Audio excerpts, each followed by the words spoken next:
สืบกำเนิดเฮามา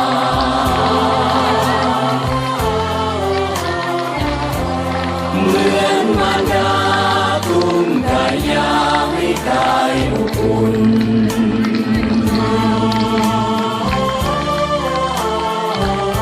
ความรักความห่วงล้นสวงเมตตาการุณ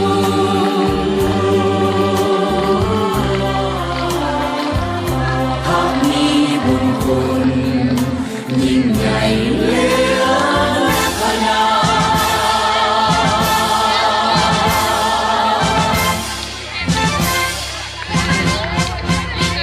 ดคือดวงไฟไทยสว่างทั่วแผ่นดินลาอันนี้ผู้ใดอยากได้ดวงเดือนและดาวข้าปกป้องทั่วท้องนภาสุ่มเย็นเหมือนดังสายน้ำสวยงามป่าไม้ภูผามีพักนำพาป่าสาพ้นทุกสุขใจ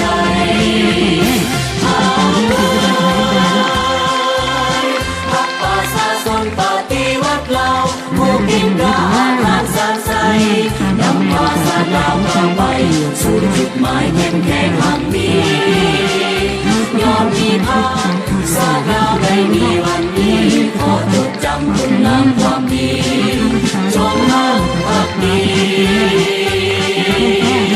เกิดคุณพา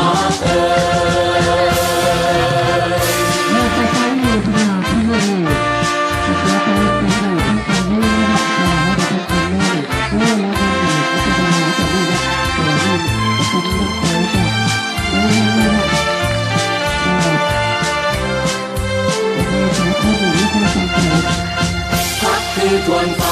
ไทยสว่างทั่วแผ่นดินลาเหมือนเดือนและดาวเข้าปกป้องทั่วท้องนภา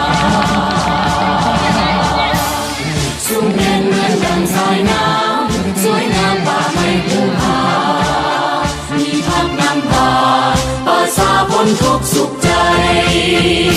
หาเกิ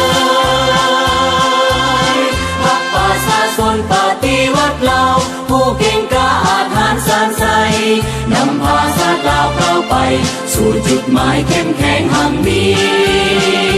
ยอมมีพาสาดาวได้มีวันนี้ขอจดจำคุณงามความดี